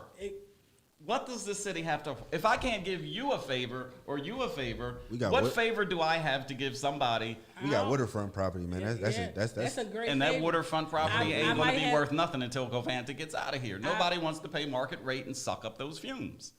I would say eventually I'm going to need my son to get a job. Eventually, I'm going to need my cousin that lives over there to have something to buy this building that they're saying is not available. Favors are asked, and whether you know it or not or wish to believe it, they're going to come and ask you for a favor. Since they don't have a vested interest in Chester, I see it coming. So I just hope that you can stand on your word and say, I don't have any favors to give when they come and ask for a favor. When the faces over there start to change, it is because of you. I'm going to stand in front of you and say, so what favors did you give them? Because they're not from our city. They're not from our town. They're from Vermont, and they're from out of in the county. So I will ask you, so what favors did you give for that? Because you're asking, what does Chester have to offer? Chester has a lot to offer, a lot. 90% of the properties in the city of Chester are owned by people outside of the city of Chester. So right there, that's a very important point. So the city has changed. There has been some change in this city. They've always owned it. They have not always owned it. They've always owned it. There are people coming in. There are developers coming in from various places and buying up blocks and blocks of this city. Mm-hmm. I don't know if they're doing it as someone answering a favor, or they're just showing up at the sheriff's sales, or they're just showing up at the auctions buying stuff. I've been at the sheriff's sales and I've been at the auctions, and I watch the list shrink while you're at the sale. So I watch people see some value in some certain things, and I always said it here, sitting here on the station. But are they doing it as a result of a favor, or are they doing it because they're business people? I don't think that that's a favor. I just know that they know sooner or later something's coming. So to our point with why we don't get involved in government, and your point is really valid, and I'm very cautious of it too, and I'm not sure why people donated to this campaign as they did. You just stepped up, Kenny Covert. So we ain't gonna do that. Don't do that. Nobody's criticizing anybody. People in the city of Chester did not contribute to this campaign, as I'm sure they did not contribute to the Al Jacobs Portia West campaign, because that's not what we do in the city. We don't spend our dollars on our candidates. So does that mean that people in the city don't want any favors either? People in the city give a vote for who they believe can do something for them. Well, that's what we're here to do. We want people to come out and vote. And that's the thing with people who paying their money to support a campaign, whether it be for Jacobs or you or West, is because they're looking for a favor. West has been proven to give a favor based off of somebody she's backed. So that's why that's why the receiver, scrounges around and finds out the city doesn't even have a organizational chart. when you have an organizational chart, when you have a structure in your business, you don't have favors. You're looking for the best available person to do jobs. When you don't have an organizational chart, it's ripe for corruption. I can just bring anybody and put them anywhere and pay them anything. They've got pay scales all over the place down here. That's the type of stuff that needs to be stopped. And it's 12 o'clock, and I got to go. Well, thank you for stopping through, Mr. Roots. We appreciate I love being here with you guys, man. Oh, man, we appreciate you, man. You sat in with Naf, you feel me? And this was going to be the second interview, right, where Naf dug into you like she dug into the mayor, Love right? it. And we're not arguing, we're not fussing, we're not criticizing. Naf is just giving her point of view, how she sees things, right? And I can't answer those questions. You had to answer those questions. And a lot of people out here have those same questions that Naf have. And they tune in to hear Naf ask those questions. She might look like she got an attitude, but that's just how she works, man. And I thank you for stopping through. I thank you for everything that you've been doing. And listen, tomorrow, May 18th, man, get out and vote again, man. Voting is how you not so much gain your voice, but show that you have a voice. Show that your opinions matter. The things that you want to get done, right? So, shout out to Stefan Roots, man, for everything that he's done for the radio station. Thank you for supporting small businesses, right? And man, I wish you nothing but luck tomorrow, man. I'm still leaving this swag here, so anybody who wants it can get it. Leave the swag here, bro. Leave the swag here. You got a shirt. We got a lot of stuff we've been giving out on the streets. We're gonna be giving out a whole lot of stuff tomorrow. We're gonna be all over the city. So that's what's up. We're showing people how real campaigns should be run. Absolutely. So I hope people take notice and appreciate the effort Kenny, that we're bringing he's out. not freeing Bill, man. He's not doing it. Or stop. He's not doing it. He said it's above his pay grade, bro. He said that's what he's trying. Thank you, guys. I appreciate it. I love your you. tough questions because, like he said, these are the same things I'm getting in the street. So I need to come on here more often. Oh no! Once you finish after tomorrow, you'll be back. Okay, and I'm gonna be back on Friday on somebody's show. Yeah, I was ready for you on Friday. You wasn't here. Oh, last Friday? Mm-hmm. Yeah, I'm sorry. Yeah. I apologize. And then you surprised I didn't got my notebook. That's what I was talking about. I love Chester. This is why I love Chester. Chester is the best. Chester is honest. Chester's truthful. Chester will get in your ass. Yes, they will. If you ain't right. That's why now. So that's why I want you guys to. I don't do no ass dick. Just really, I am not going to hide. I'm not going to escape. I'm not going to go under a desk. If you want me, come get me. And we can have these type of dialogues 24/7. Well, I do have to sleep, but you know what I mean. Tell me that. Mm-hmm. You're the first person I'm telling. You're the spokesperson for the city. So see you soon. Okay, thanks. Can I just get up and go? Yeah, you can get up and go. Yeah, we gonna play. Shit, partner. Thank you. Shit, boy. Shit, partner. You should be paying me a fee.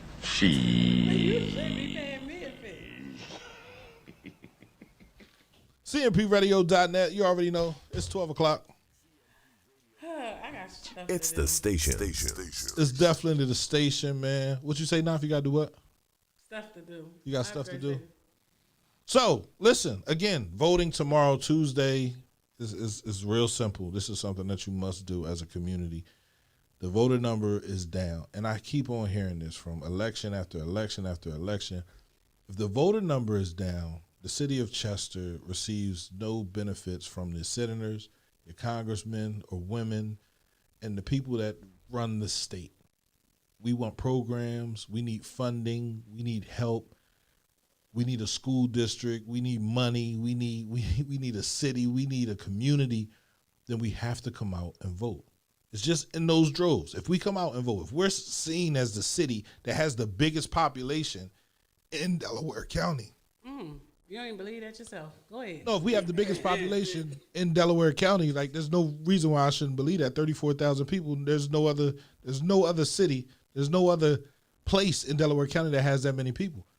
It's no other, because there's no other city in Delaware County. Right. Either. So if we come out and we get 10,000 people and we come out and vote, 10,000 is more than most areas, right? So we gain power by showing our voting prowess, by showing the fact that we can come out in a large group and vote for whoever's running for that But this is the thing with voting. You can't only come out when it's time to vote. You have to be out and be consistent the whole entire term of yours. It can't just be when it's voting time. That's the problem. That's why people don't come out to vote, because they only see you at one time of the year, every 2 to 4 years. So that means that the person that's in power stays in power. And this is why I say that system has not changed from way back when Jack Nicrelli was in office. Don't come out, don't do anything, and whoever's running against you, they have to work that much harder to remove you. You know why they should work that much harder? Because they actually have something to prove. People get complacent with what is consistent, and consistent bullshit is what we've always received. I said it. Every politician goes in good. Absolutely. Every last one of them. They go in. He just made the same statement about Covanta that the young enthusiastic Thad made when he said that he shouldn't be here. But then money came into play, and it says that they're paying, and they're paying on time. So guess who's going to stay? Because guess what? If they don't pay, we don't get a salary. So is it a kickback that you think they're receiving? It's not a kickback. It's the honest to God's truth. So it's money that's coming to the city. That's coming to the city. You got to understand. I heard a person say, this person paid their taxes today. We will get a paycheck this week. So it's the money. They keep the people who are paying on time religiously, never have an excuse, never asking for a waiver. They're not asking for the homestead credits. They're not asking for any type of deals on what they paying. I'm going to keep that person. And the only reason why, what that lady say, that air blows 17 miles. That means 17 miles north, 17 miles west, east, and south. Right. So therefore, we're not the only ones that's being polluted. If they could consume it and leave it here in Chester, they wouldn't even come and fucking help us, bro. They wouldn't help us. If they can leave it in this 4 miles, if they can put a fence up that says this pollution is not going to come past this point, they wouldn't come here to help us. So what is our goal? Like, what is our goal? What should our goal be as a city? Our goal should be as a city is to protect and take care of one another. We can't keep relying on them to do anything for us that they honestly can't do without us. Right. They can't do it without us, but yet we put so much on the title that they have. The only thing that they receive is the paperwork saying this is the amount of money that's coming for the fiscal budget. That's the only thing that they honestly get that we don't get. And then we argue because where the money goes and whether or not they receive. And we don't even care. The only time we care about where the money goes is when it's election time. The only time we ask was what happened with this amount of money is when it's time for election. Where the money been going. I ain't say we. I ain't mean us. You said the only time we. I don't mean us. Oh, all right. Because I've been asking about where the money goes. I watched the on the Young Enthusiastic Thad video with the Covanta situation. I watched them say, well, what happened to the $33 million Biden just gave us? You think the Biden dropped that $33 million on us already and it's gone? They talking about, yeah, they went and brought new cars. They went and did this. They went and did that. Guess what? How about we didn't have any money to do sidewalks at first? How about we didn't have any money for the camera system at first? How about we didn't have any money to pave the streets at first? And now that we have it, it has to be done in accordance because it didn't come from our local upper government. It actually came from Biden and them. So money that we just got this year? No, not our fiscal budget money. Not our yearly budget. The $33 million that we just got from Biden. I don't even think they've even started using it yet. They haven't even gotten a check yet. That's what I'm saying. So why are the citizens saying? Because you know, the ones that they want to know with the money. Whatever they plan on doing with it, we won't notice it for 2 years. Right. We won't see it for 2 years. After this election term is over, guess what we'll say? Damn, I forgot all about that money. What did they do with it? It's 2 years later when the next part of the election is coming up. Do you think that someone that smokes marijuana can win an election in Chester, Pennsylvania? Damn right. They're going to win first because they know where the Zaza at. Yo, why the fuck you hit it like that? I'm put my name in the hat next year. Try it again. I think that there you go. I covered it. Who's to say that they don't have a medicinal marijuana usage card? Like I think that somebody who smokes marijuana is very chill, and they looking at you like, nigga, listen, if we don't get this shit together, you know the most analytical person is high all the time. I miss being high, bro. No, you don't. I do. I was like, I mean, just Rose off weed, eyes. Just off weed. I'm just saying, I think that we thought Butler was out in the bar drinking, so they made him out to be an alcoholic. Come to find out, the man does not drink. Right. So therefore, and I've proved it to you time and time again. They bashed him because of that, because he was out socializing with people. You know how you get people to talk, put them in their own comfort zone. Absolutely. Them people on them bar stools are the people that's coming out to vote because they want the bars to be able to stay until 2:00. Right. So you go in their comfort zone. You don't go in there. Well, guess what? What? 3:00 now. 3:00. The state of Pennsylvania is about to approve bars staying open till 3:00. Do you think that's a good thing? I don't. No. I don't, but I'm old now. If I was younger, absolutely. Right. If I was still in my 20s, absolutely, that's a great thing. What? I can stay out till 3 a.m., look at this. But at the end of the day, like, you got to look at it like this. If I'm in a bar, I talk to strangers. You understand what I'm saying? I'll have a great conversation with a stranger and not even think about it, not remember what I said or nothing, but it will be one of the most... one of the greatest conversations I ever had with a stranger. So Butler going into the bar to converse with those people was a great move on his behalf, because he found out in the bar more than he found out in his office as to what our city needed. Right. They looking at him like he drunk, they drunk. Yeah, let me tell you about this motherfucker on my block. Yeah, every time he got on them red sneakers, it's because he done did some dumb shit. Now he knows it's the boy with the red sneakers on her block that's causing all the havoc. They felt comfortable with talking to him as a person and not as the mayor. Right. So that's just like even with the young enthusiastic dad. His congregation feels more comfortable with talking with him in church than they do coming over there to his office to have a complaint. So I just say, I said it to you the other day, sometimes we got to stop saying what's not being done and figure out what is being done so we can shed light on both sides. And that goes for Mr. Root's campaign too. Because he said great things about Chester. Somebody else just begged to differ. They said they said every blog he has trashes us. I'm not gonna say. I never read his blog. I'm not gonna say every blog, but there are blogs, and not so much trashing, but trashing the people that don't care. There are people in this city that don't care about the things that they do. There are people in this city that have a mindset of me first, right? So when he talks about the city, I've never read anything where I felt offended. But then it's hard to offend me because I don't take stock in negativity, right? So if it's negative, I'm not going to read it. I've read a lot of his blogs, and I can't say that he attacks the city, but a person on defense will take offense to it. It's like True. Dante, I'm using Dante because Dante's my brother. When Stefan wrote about the charters taking money and he used Rondé's picture, right? He was wrong for using Rondé's picture because Rondé isn't the reason why the charter. You understand what I'm saying? He wasn't here for the beginning. Right, he wasn't here so he was wrong for using Rondé's picture, but he used Rondé's picture because guess what? You're going to read it when you see Rondé's picture. You understand what I'm saying? So the way that people use things to get people in sometimes can be their downfall. And he admitted, like, all right, that was my fault. I shouldn't have used Rondé's picture, but I was talking about the charter, and I was giving a shout out to Rondé for trying to do something with the charter school system. Even when he talked about the funeral, when he talked about Little Ricky, was it Little Ricky's funeral? Little Ricky's funeral. When he talked about Little Ricky's funeral being overcapacitated for COVID. Right. I thought that was wrong. That's probably the only time, because they pass it around so much. Like, how can you tell us how to grieve? How can you tell us how to be together with family? This is a man that's not grieving that situation. I totally understand that. So therefore, sometimes you should bite your tongue and spite your face. That wasn't something that he was supposed to write about because it hurt our city to see you say we were stupid and not smart to still have a funeral in the middle of a pandemic. When I talked about COVID, and I said it's a personal situation. How you deal with COVID is up to you personally. That's true. I'm going to wear my mask and use my motherfucking hand sanitizer whenever I fucking can and wash my hands.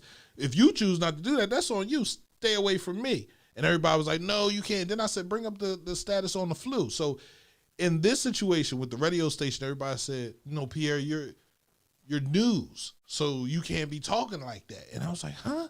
I can't tell you how I personally feel. No, it doesn't matter. You're news, so whatever you say is facts. So I'm like, dang. That's not true. But then it's not true for him as well because he's not. That's not the same. That's not the same thing. He was stating how in COVID it shouldn't have been as packed or it should have been broken up. He said it was stupid. I didn't say stupid. I didn't say stupid. It's the words that was used. He said stupid inside. That was not a smart thing to do for all those people to gather together in that enclosed facility. Well, to have a funeral, like basically just put them in the ground. And I'm not in defense. And I'm not defending anybody. I'm just listening. This is my first time ever hearing that. I'm saying it from the standpoint of the people saying, "Damn, like you see what the bull said? Right? Like the bull just like we shouldn't even fucking have funerals at this point." And I'm like, who is the bull? Like I had no clue. So you got to remember when we was in COVID, I was in the worst state of my life. So I really wasn't like paying no mind, but I was paying some mind. So I really was quarantining grieving while everybody was quarantining. Why you ain't ask him that? So he. I did ask him, and he said, and Wub said something to him too, because where he seen it from was from Wub's Live. I believe it was Wub's Live. So and Wub said something to him too, and Wub said she didn't like what he said, and that was the only time that I ever really read anything about any vlog that he has. Yeah, I didn't see that. Yeah, and it was about the funerals, but you know, I mean, everybody's opinion of our city, our great city, you know, the city that everybody wants a piece of, but they don't really want us to have a piece of it. We need to step up and have a piece of it. I've been saying this for 4 years. I've been telling you to run. Wait, no, that's not the answer. I've been telling you to run. That's not the answer. I've been telling you to run. That's not the answer. I've been telling you to run. And again, that's not the answer. I've been telling you to run. Why is that not the answer? Because it's not. Why is not the answer? It's not the answer. Why is not the answer? Anyway, CMPRadio.net, man. Listen, get out and vote tomorrow, right? Why do we care? Because we should. The city of Chester is important. The city of Chester. Shout out. Well, first of all, hold on. Let me give. Thank you, Rob Thomas. I appreciate it. But let me give another round of applause to the Chester High football team for Saturday. They won their championship 3 Saturdays ago, if I'm not mistaken. But they had a parade Saturday, and they were down at Ethel Waters Park. So definitely congratulations to the 2021 X Division champions, the Chester High football Clippers. Listen, football's getting on the map, man. The Shaws, Coach Bell, Coach Terry. Did you say that name right? Chester High football Clippers? You say the Chester High basketball Clippers and the Chester High football Clippers. I never called the Chester High basketball. I always put Clippers at the end. That's it's Chester High Clippers. Yeah, what do you that's say, the football Chester team? Clippers. It's a football Clipper. No. The football team of the Chester Clipper is a Clipper. I'm telling y'all how to use proper English. That's not you're not using First of proper all, English. First of all, all right. As soon as we done, I'm gonna show y'all when you're talking about a basketball team. You say the Chester High basketball Clippers. I don't care. We say the Chester way. It's the Chester Clippers. Which team? The football team. Don't try to change us. You trying to change us like everybody else. You trying to change us. Don't be trying to change us. It's the football team for the Chester Clippers. Anyway, CMPRadio.net, man. It's the Chester football Clippers and the Chester basketball Clippers. So it goes the same way, right? They're two different teams. You say the Clippers, people think about basketball. They don't necessarily think about football. So I gave props to the football team. They are the football Clippers. Clippers. Oh, you turn my mic back on. Oh, I'm back. Oh, we back? The Clippers, bro. Yeah, Chester the football High Clippers. football team. See, that's too much. I said Chester High football Clippers. You said the same thing. You got an extra word in there. The team. What? I don't need all those words. It's the Chester Clippers. First you of all, can use less. It's not even the Chester more. High Clippers. It's the Chester Clippers. The team name is Clippers. That's number one. Period. Number one. So it's the football team of the Chester Clippers. If you're going to be the football team of the Chester Clippers, yes, or the basketball team of the Clippers, no, or the it's Chester never High basketball Clippers. You're saying they're the basketball. It's the football team of Chester High, and they happen to be called the Clippers. Nigga, how many words are you using? Yeah, why are you trying to make it short? You want to use proper English? Do it right. Don't take words out. Just because you use more words doesn't mean it's proper fucking English, bro. Damn. Don't cut me off. Y'all slow as now we slow because you want to call it the Chester High football Clippers. I ain't never heard of no shit like that. Homecoming is October 9th. Get ready. He acted proper get drunk because Stephon Roos was there. He acted different. Hey, Dante. And he put a period there. Al, what is it? It's the Chester Clippers football team. It ain't no goddamn Chester football Clippers. Where Al say that at? I'm asking him. Where he go? He in there. He listening on YouTube. He got to come back over here to comment. He already know what it is. It ain't no Chester football Clippers though, bro. It's the football team of the Chester Clippers. You are trying to change us all of a sudden. You ain't changing us in the ninth. I'm not changing anything. They just the Chester Clippers, and when we talking about a sport, I'll address it at the end. You going to the Clippers game? That's it. Right. And that's all. If you from Chester, you know what season it is. It's either football season or basketball season. I mean, that's you going to the Clipper game. That's common sense, but we're not all speaking.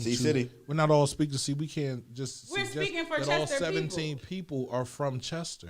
We are speaking from to other people. We're speaking to other people, other places. Well, if they watch every week, they better get hip to the lingo and get used to it. Anyway, it's CMPRadio.net. We want to thank everybody for tuning in. Again, you can catch us Monday, Wednesday, and Friday. The morning meeting, man. What we doing this Wednesday now? We're going to talk about the election results. We're going to talk about the election results. Right. We're going to get into tomorrow. I'm in these streets tomorrow because it's going to be good. It's definitely Let going to be me tell you popping. something. He can say they ain't arguing and fussing, but we're going to find out tomorrow if what I said is true today. Yeah, because they listen, it's a war of the words. He may not want to admit it. Chester High Clippers football fan page. Thank you. That's the same thing. It is not what you said. You put said the football Chester before the Clippers. Football Clippers. Yeah, but- we don't put the sport before the Clipper name. It's the Chester Clippers. Who the fuck is bitch? Clippers. It's no Chester Football Clippers. Now, how dare you try to change us? Hey, what's up with your man? This bitch, he funny as shit. He gonna say Cleophas. Oh my God! My sister used to call me that when I was little. That's why You it's tell funny him to me. Cleophas. That bitch crazy. Hey Dante, man, chill. he keeps throwing out all I the cannot government believe names. he did that. Y'all done? And why he Nah, keep putting man. periods like yes God? Let them know, man. Wednesday night, I'm coming Ain't back. nobody letting them know shit. Kicking it with C's. Man, cut your mic off. Oh my God! They already. We'll see y'all. We'll see y'all on Wednesday morning. C's gonna see y'all on Wednesday night. Right. I mean, listen, man. It's only We one doing stuff station here. now. It's the station. Right, One station. It's the station. And listen, man, shout out to Kareem Devine. He's about to put another joint together, the frame for the picture, so they're going to be up for sale. Shout out to Kareem Devine, man. I truly appreciate you, brother. Inspire, again, so many black businesses in the area, right? So many people that are hoping to get their brand out there, man. Hit up cmpradio.net for sponsorship, for advertisements. Yeah, we're doing commercials. So if you shoot a commercial, somebody shoots your commercial, send it to us. We'll play it before our shows. I'm all about supporting black businesses, but guess what? No longer can I do it for free. But I'm not going to charge you a whole bunch of money, but, you know, just Hey, yo, I'm fam. gonna charge you what's supposed to be charged though. You Hey, might yo, not. You fam. might think it's a whole bunch of money, but it's not. And what you won't pay, somebody else will. And you gotta look at it as investing in yourself and in your brain. Like, Period, poo. That little whatever they gonna charge you, man. They don't tell how much revenue it's gonna bring it's in. the fucking She done station. changed it to the. It's the fucking station. Okay. No, I ain't- Gang. No, we gotta take that. We I ain't gotta doing- take that It's out. always It's been the station. fucking station I don't know to why. everybody because Pierre was up here getting all types of cheeks. I I'm don't like, know where. damn, I wish. That had nothing to do with it. You just had. But I must listen, if have we went put out, home. it's the fucking station. That's They what gonna they say gonna that's think. definitely That's what they what gonna say. Every man in the city of Chester gonna be like, I knew he was up there fucking all them bitches. I don't know why. I don't know why neither. They swore up and down, man. You was fucking. I don't. And that I don't understand. That's Damn, because, how you just gonna shoot at me like that? What you mean you no, don't because understand? we never get. First of all, because I You don't just gonna understand. shoot at me like that? And that I don't That's, why understand. would you 'cause take I that in would the never. No, I didn't say I would never. I would never because you're my fucking brother. But Skunk fart, yes sir. This is my thing with the whole. People don't think that male and females can really just be friends. They think that it always has to be something else, when that is nowhere near the truth of things. So people don't know how to do that. I heard people say that my wife not allowed to have male friends that are not my friends, and she definitely ain't no male best friend in the situation. I heard The best 2 minutes of your life. I've heard It might be a little bit longer. Females say, "Oh, Take my some man honey. ain't got no best female friend, or he ain't got no friend." Everybody thinks that sex has to be a part of a friendship. And even if sex is a part of your friendship, so what?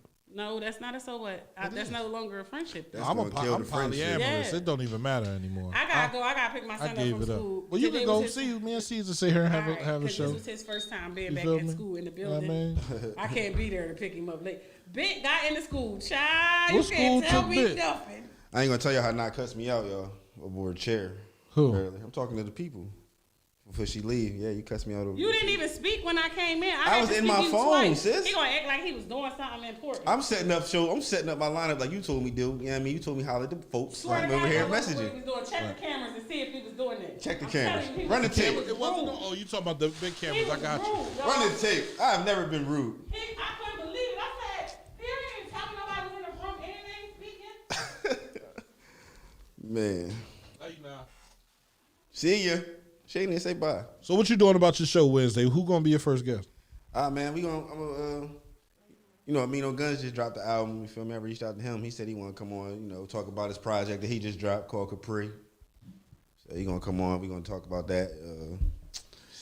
That wasn't originally my first guest, but my original first guest didn't really want to come to the station due to the conflict of the issues they have in the streets. They didn't want nobody to get the drop on them. So Oh shit. yeah, so we going. Oh, we could have recorded it and posted it. Whatever. Tell them you could do that. All right, I'm gonna tell him. I didn't think we could do that. So Man, we could do whatever the fuck we want to do. All right, well, it's the station. I'll reach out to them because I want to talk to them too. Like, I mean, I definitely want to sit down with those guys. Yeah, it definitely don't have to be on Wednesday. It could be whenever. And we can go to them for real. If they got a studio or something, you feel me? You can put that out there too. But see, that's the type of shit you charge for. Absolutely. Right? You shouldn't be doing that shit for free. But I've been doing it for free for a minute. But I want to tell you, man, look, I missed you. I definitely miss you, man. I'm hype you back at it. So, we'll see each other this Wednesday. What time? 7 o'clock. 7 o'clock, 7 p.m. Make sure y'all tune in to Kicking It With C's again, man. We coming back. Bro, put a lot of patience into this joint. Yeah. And I keep on looking at your logo, and I'm like, man, I should delete this joint. Nah, man. But I ain't want to delete it. So this Wednesday, that joint chip. 7 to 8, Kicking It With C's. First guest going to be Amino Guns. Yeah, man. We're going to talk about the new album. Might, because he got a couple other artists. They doing this little label startup. I don't know if any of them going to come through, but we definitely got Guns coming through. He just dropped the album. Can we talk about that fuck? I don't want to talk about it. Talk about what? Nah, bring it up. I'm going to leave it the fuck alone. I'm getting the fuck out of here, bro. What you want to talk about, the verses? Yeah, man, because that was an awesome idea, man, and it never seemed like it went away with me, like, you feel me? But I'm back now. It didn't go away with you. What happened was, I think too many people. Sometimes when you try your best to come up with a situation, and I try to play the background. Right. You feel me? Whatever y'all need, I got the recording, right? Just make sure everything is organized in that way. And I think that's what me and you got to sit down and talk about. Because until we are able to do that, we ain't able to do nothing. Absolutely. Right? So, maybe that's a me and you situation. Maybe we don't need to worry about everybody else. Listen, I'm on board, bro. Right. I'm trying to get working anyway. I'm trying to stay busy and stay focused. Absolutely. So, it's CMPRadio.net, man, Kicking It With C's. I thought... CMPRadio.net. It's the station. I thought my man would have a logo or have somebody rap about, his theme song or something. He just been bullshitting, bro. But we gonna get it together. Who got a theme? You talking about me? Yeah, why wouldn't you have a theme song? You got all these rapper friends. Why wouldn't you have somebody working on your theme song? I mean, I didn't think about that. You feel me? You definitely ain't think about that. I didn't, but right. I might have to go in the lab now and talk to some cats. Yeah, you got to talk. You got all these. You got the music. See, if I do it, I want one of the younger guys to do it. Somebody that's. I would get Mercy 700. You feel me? I know he ain't from the city, but he been banging with the station since the beginning. Day one. Since day one, since you brought him through, right? So And it's crazy because the week after that, remember the guys that came through Everything Clutch? Right, Everything Clutch. Well, the boy I messaged, he coming back, and he said they actually got a little situation, but we're gonna talk about that off the air. And I told him to come through, and you feel me, address it. I'm gonna try to see if I can get them guys back together, man, because him and Mercy ain't speaking right now, and that's kind of what the show is about, positivity and bringing people together. So for them to come on together and then it don't take much, bro. Yeah. One thing I'm gonna tell you, and I done peeped it, I done seen it throughout, having my own situation. Once we stop communicating and we stop talking, and I see you working, I'm gonna feel some type of way because we used to do that together. Right. I don't feel no type of way about nobody though. Right. I feel like I have to move for me. I can't sit still. I can't wait for you to show up. I can't call you and ask you to come. You should be here already, right? If you're here and you're putting in just as much time as I'm putting in, then I will gratefully share my information with you. If you're not, you shit out of luck. It's CMPRadio.net. Man, it's your boy Uncle P, man. Reminding y'all, man, stay tuned to the morning meeting Monday, Wednesday, and Friday from 10 to 12. Share this live. Listen, we got some great things coming. We got some interns coming in. We're going to be going out on the streets. We're going to be trying to hit the malls up and have conversations in the mall, talking to people that might be shopping. Right? We're going to keep on working, man. I want y'all to keep on working. I want y'all to keep on thriving and surviving. Keep on shaking and making money, man. The CMPRadio.net. CMPRadio.net. It's the station. And that's the show, man. Peace. Be safe.